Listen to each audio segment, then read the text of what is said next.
கேமரால இருந்து தண்ணியா தரமாட்டேங்கிற, அடிச்சா பாரு இயற்கை. எங்க தண்ணி எப்படி தர வச்சிட்டாரு. முதலமைச்சர் வாய் திறக்காமயே இயற்கையே வந்துட்டு தண்ணி வர வச்சிருச்சு. இப்ப நீங்க குடுத்துதானே ஆகணும். கடவுளின் குழந்தை அவரு.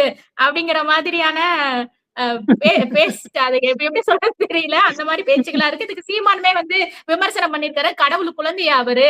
அப்பனா இங்க தானே மழை பெஞ்சிருக்கணும். எதுக்கு அங்க மழை பெய்யுது? கடவுளோட குழந்தை வந்து இங்க சக்தி இல்லையா? அப்படிங்கிற மாரி சீமானும் விமர்சனம் பண்ணியிருக்கிறாருப்பா. இல்ல சீமான் விமர்சனத்தை விட்டுறலாம். நம்ம என்ன சீமானை பத்தி பேசுறதுன்னா நிறைய பேச வேண்டியிருக்கு. அதை தனி காணொலிக்கு வச்சுக்கிறோம். இப்போ இவரு விஜய் கடவுளுடைய குழந்தை அப்படின்றது ஆஹ் மோடிஜியும் கடவுளுடைய குழந்தை, கடவுளுடைய அவதாரம், கடவுள் குழந்தை கடவுளவே கையை பிடிச்சு கூட்டிட்டு போகக்கூடிய அளவிற்கான கடவுள். இந்த ராமர் கோவில் விஷயத்துல நீங்க அந்த இமேஜ் எல்லாம் நீங்க பார்த்திருந்திருப்பீங்க. குழந்தை ராமரை கை பிடிச்சிட்டு மோடிஜி கூட்டிட்டு போவார். அந்த மாதிரி இருக்கும். அவரே பாவம் அந்த இதுல இருந்து, அந்த நேரட்டிவ்ல இருந்து வெளியில வந்துட்டார். அப்படி ஒரு கதையை உருவாக்குனாங்க அந்த தேர்தல் காலகட்டத்துல. அப்புறம் இப்போ அதுல இருந்து வந்துட்டாரு. நானும் சாதாரண ஒரு மனுஷன்தான் அப்படின்ற அளவுக்கு அவர் வந்துட்டார். இப்போ சமீபத்துல நடந்த இந்த விஷயங்கள் எல்லாம் நீங்க பாத்தீங்கன்னா, அந்த காக்ரோச் ஜனதா பார்ட்டி அவங்களுடைய போராட்டம் நடந்தது. அந்த போராட்டத்தை ஒட்டி இவரு நம்ம பிரைம் மினிஸ்டர் மோடிஜி போட்ட அந்த காணொலிகள் அதெல்லாம் நீங்க பாத்தீங்கன்னா தெரியும். அவர் எவ்வளவு தூரம் அவர் இறங்கி வந்து அவ்வளவு இதா பேசுறாரு அப்படின்றது உங்களுக்கு தெரியும். இது கடவுள் அவதாரங்களுக்கும் கடவுளுடைய குழந்தைகளாக இருக்கிறவர்களுக்கும் உள்ள ஒரு ஸ்டேட்டஸ், இன்னைக்கு உள்ள நிலைமை அது. இங்க வருவோம் தமிழ்நாட்டுல விஜய் கடவுளுடைய குழந்தை, கடவுளுடைய அவதாரம் அப்படின்றதுதான் ஏற்கனவே அந்த தேர்தல் டயத்துல அப்படி ஒரு நேரட்டிவா அவங்க வந்து செட் பண்ணியிருந்தாங்க. அதை ரிப்பீட்டடா கல்ட்டுன்னு கழட்டிக்கிட்டு இருந்தாங்க போட்டு. ஏன்னா அது வந்து தொடர்ந்து நடந்துகிட்டு இருந்துச்சு. கடைசியில இப்போ ஆட்சிக்கு வந்துட்டாங்க. இப்ப இந்த கடவுள்னு எடுத்துக்கிட்டோம்னாப்பா, கடவுளுக்கு 3 தொழில்களை அந்த எஸ்கட்டாலஜில அந்த இதுல சொல்லுவாங்க. படைத்தல், காத்தல், அழித்தல். சில ஸ்கூல் ஆஃப் தாட்ல வந்து எப்படி இருக்கும்னா, சிலர் வந்து இன்னும் 2 சேர்த்துக்கிடுவாங்க. மறைத்தல், அருளல் அப்படின்ற 2ஐயும் சேர்த்து 5 தொழில்களா சொல்லுவாங்க கடவுளுக்கு. அது டிஃப்ரெண்ட் ஸ்கூல்ஸ் இருக்குது இந்த எஸ்கட்டாலஜில. அதுல 5 சொல்லுவாங்க. நம்ம அந்த 3 மட்டும் எடுத்துக்கிடுவோமே. படைத்தல், காத்தல், அப்புறம் அழித்தல். இது 3 தொழில். இந்த படைத்தல், காத்தல் அது இருக்கு. அழித்தல் அப்படின்றது இருக்கு. இந்த முதல்வர் விஜய் தாவேகா ஆட்சிக்கு வந்த பிற்பாடு இந்த கடந்த 3 மாத ஆட்சியை நம்ம பார்த்தோம் அப்படின்னா, இந்த அழித்தல் தொழில் இருக்குது பாத்தீங்களா, அதுதான் ஓரளவிற்கு பரபரப்பா செய்யறது மாதிரி இருக்கு. அழித்தல்னா நாட்டை நாசமாக்குறத பத்தி நான் சொல்லலைங்க. தீமை செய்தவர்களை அழிப்பது. போன ஆட்சியில தப்பு செஞ்சவங்களை அவங்க மேல நடவடிக்கை எடுக்கிறது. அப்படி அந்த விதத்துல நம்ம பார்த்தோம்னா, இப்ப இந்த செந்தில் பாலாஜியை விரட்டுன்னு விரட்டிக்கிட்டே இருக்கிறாங்க பாத்தீங்களா. நமக்கே செந்தில் பாலாஜி மேல ஒரு பரிதாபம் ஏற்படுறது மாதிரி அந்த அளவிற்கு கோர்ட்டே கூட பாவம், ஏன்டா இவரை போட்டு இந்த டார்ச்சர் பண்றீங்க அப்படின்ட்டு பெயில் கொடுக்குறாங்க.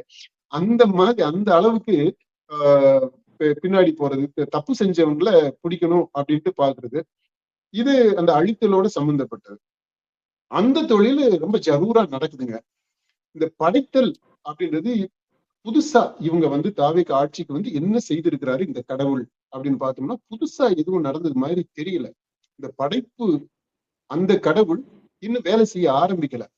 இந்த காத்தல் இருக்கு பாத்தீங்களா, ஏற்கனவே கடந்த ஆட்சிகள்ல நான் திமுக இது வரைக்கும் தமிழ்நாட்டுல நடந்த நல்ல விஷயங்கள், அதை காப்பாற்றுவது, நல்லதை காப்பாற்றணும் இல்லையா, அதை மேம்படுத்துறது இல்லையா, அந்த தொழில் அது இந்த கடவுள் விஜய் என்ன பண்ணிருக்கிறாரு அப்படின்னா, அங்கேயுமே பெருசா ஒண்ணும் பண்ணல.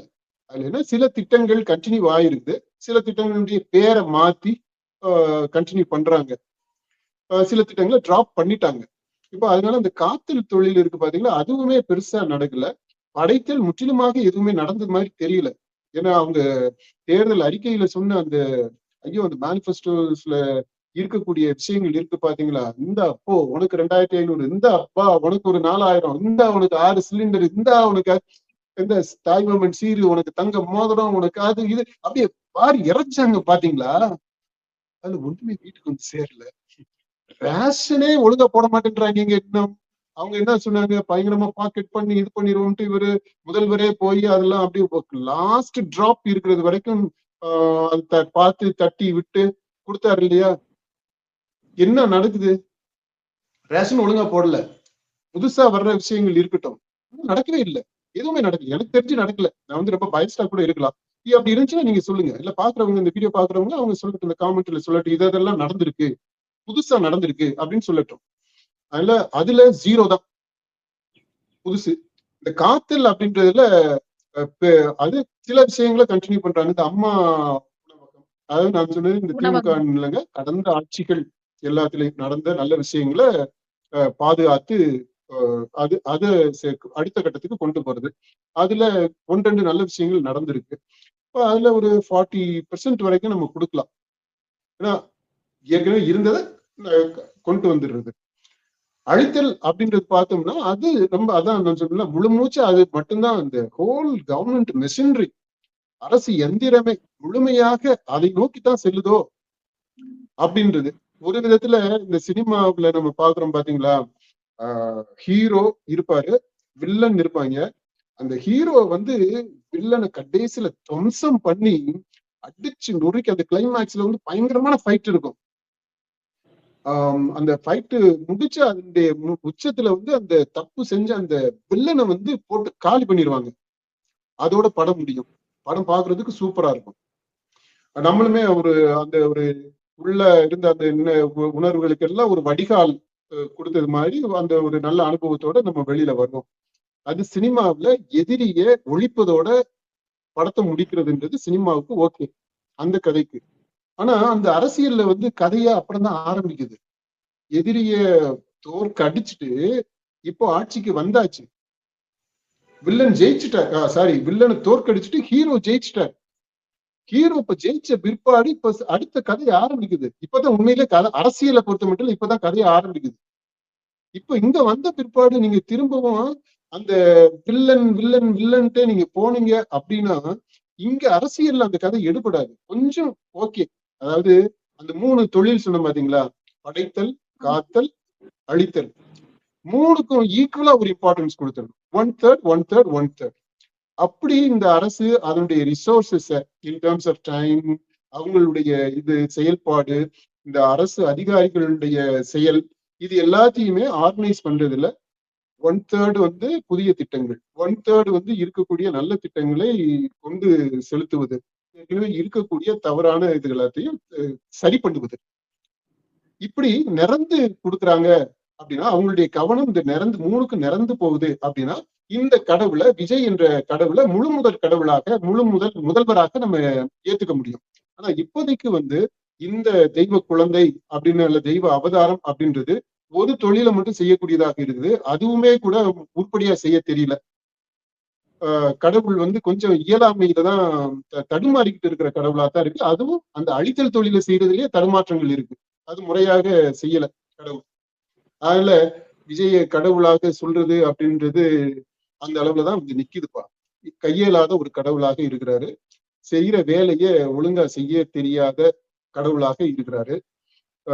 செய்ய வேண்டிய வேலைகள் இருக்கு இல்லையா, அந்த படைத்தலும் காத்தலும் அத இன்னுமே கவனத்திற்கு கொண்டு வராத ஒரு ஒரு கடவுளாக இருக்கிறாரு. ஏற்கனவே இந்த சினிமாவுல ஃபேண்டசியில இருந்த அந்த காட்சி கொடுத்த அந்த திரைக்காட்சி கடவுள், அந்த கடவுளுடைய பிம்பத்தை அப்படியே இங்க கேரி ஓவர் பண்ணக்கூடிய ஒரு ஒரு இயலாமையில் இருக்கக்கூடிய ஒரு கடவுளாக இருக்கிறார்ப்பா. இந்த இவரை கடவுளா சித்தரிக்கிறாங்களப்பா. இந்த விஷயத்துல ஜூன் 12ஆம் தேதியே நம்மளுக்கு வந்து தண்ணி வரணும். ஜூன் முடிஞ்சு ஜூலை முடிஞ்சு இப்ப ஆகஸ்ட் வந்துருச்சு. இப்பதான் வந்து இயற்கைனால தண்ணி வருது. அதற்கு வந்து இயற்கைக்கு நன்றி எல்லாம் சொல்றாங்க. ஆனா அந்த தண்ணி வந்துமே பயன் இருக்குதா அப்படிங்கறது தெரியல. இப்ப ஆடி பெருக்கணை கூட நிறைய இடங்கள்ல தண்ணி இல்லாம ஓரத்துல வந்து அந்த ஆடி பெருக்கணைக்கு வழிபாடுகள் கூட தண்ணி இல்லாத வறண்ட நிலத்துல பூஜை நடக்கிற, வழிபாடு நடக்கிற சூழ்நிலையை நம்ம பார்க்க முடியுது இல்லப்பா. ஆமா, நீங்க இந்த கடவுள் கடவுள்னு சொன்னதுனால இந்த கடவுள் விஷயத்துக்குள்ள போயிட்டு அப்படியே ஸ்டக் ஆயிட்டேன் அங்கேயே. இந்த இது முக்கியமான, நீங்க சொன்ன ரொம்ப முக்கியமான விஷயம். இது இந்த தண்ணீர் பத்தி சொன்னீங்க இல்லையா, காவிரியில 12ஆம் தேதி தண்ணி வந்திருக்கும். அந்த தண்ணியை நம்பி நிறைய பேர் அங்க விவசாயிகள், விவசாயம் பண்ண ஆரம்பிச்சவங்க எல்லாமே காஞ்சு போச்சுப்பா. 2 மாசம் தண்ணி இல்லாம என்ன பண்ண முடியும்? பெரிய நஷ்டம். இப்போ அதனால இந்த கடவுள் வந்து ஆஹ் ஒண்ணுக்குமே இயலாத கடவுளா போயிட்டாரு. 12ஆம் தேதி ஜூன் 12ல கொண்டு வர தண்ணி வந்திருக்கணும். 12ஆம் தேதி வரலைன்னா 13ஆம் தேதியாவது அவங்க கோர்ட்டுக்கு போயிருந்திருக்கணும். அதை செய்யல. ஜூன் 13 போயிருந்தாங்கன்னா பாராட்டி இருந்திருக்கலாம், ஏதோ சொல்லியிருக்கலாம், சரி ரொம்ப இதா இருக்கிறாங்கன்ட்டு. அது எதுவுமே நடக்கல. இப்பதான் போயிருக்கிறாங்கன்றீங்க நீங்க. 12 ஜூன் மாசம் வரல, ஜூலை மாசம் வரல, இப்ப ஆகஸ்ட் மாசம். இப்ப வந்து தண்ணி வந்தான்னா வராட்டினா என்ன? ஆக்சுவலா இப்ப வரக்கூடிய தண்ணி வந்து பெருசா உதவியே ஆகாது, உதவி செய்யல. அது ஒரு பாயிண்ட். அப்போ இந்த கடவுள் வந்து ரொம்ப காலம் தாழ்த்தி செயல்படக்கூடிய ஒரு கடவுளாக இருக்கிறாரு. வேண்டாத வேலையை செய்யக்கூடிய கடவுளாக இருக்கிறாரு. அப்படிதான் அர்த்தம். ஒரு விஜய் கடவுளுடைய குழந்தை மழை பெஞ்சிருச்சு அப்படின்றது இருக்குது பாத்தீங்களா? அது வேண்டாத நேரத்துல பெஞ்ச மழை என்னத்துக்கு? இப்ப தேவையில்லாத நேரத்துல தண்ணி வந்து என்னத்துக்கு? இப்ப வர தண்ணி போனா நேர கடலுக்கு தான் போய்கிட்டு இருக்கு. பயிர் புறம் வச்ச பயிர் செத்து போச்சுங்க. நீ அடுத்து வந்து உங்களுக்கு இப்ப இந்த பயிர் வைக்கணும் அப்படின்னா நிலத்தை தயார் பண்ணணும். அதுக்கு இப்போ தண்ணி வருது, ஒரு 10 நாள்ல தண்ணியை நிறுத்தி பிடிக்கும். இதை என்ன பண்ணுவீங்க நீங்க? இப்ப வர்ற தண்ணி என்ன பண்ணுவீங்க? மழை பெஞ்சதுனால இது வந்திருக்கு. இது 2வது பாயிண்ட்டுங்க. அது கர்நாடகா இப்ப தண்ணி திறந்து விட்டது எதுக்குன்னா, தமிழ்நாடுல இருக்கக்கூடிய இந்த காவிரின்றது ஒரு வடிகால் மாதிரி ஆகி போயிடுச்சு. அது மழை பெஞ்சுன்னா இந்த கூவத்துல தண்ணி வரும் தெரியுமா? இந்த சாக்கடை வழக்கமா சாக்கடை தண்ணி தான் வரும். இந்த மழை பெய்யுற டயத்துல கொஞ்சம் கூடுதலாக தண்ணி வரும். அது அப்படியே நேரா கடலுக்கு தான் போயிடும். அதை எங்கேயும் எதுவும் பயன்படுத்த முடியாது. ஏறத்தாழ அந்த மாதிரி வடிகால் மாதிரி ஆகி போயிடுச்சு காவிரி. கர்நாடகால தண்ணி ஓவர்ஃப்ளோ ஆகும் போது, இயற்கை வந்து அபரிமிதமாக மழையை கொட்டும் போது தமிழ்நாட்டுக்கு வேற வழி இல்லாம திறந்து விடுறாங்க. அப்போ காவிரி முழுக்கவே ஒரு சாக்கடை மாதிரி ஆகி போயிடுச்சு. இந்த தண்ணி எப்போ வரும் என்ன வராது அப்படின்றது தெரிஞ்சுனா தான் விவசாயமே பண்ண முடியும்.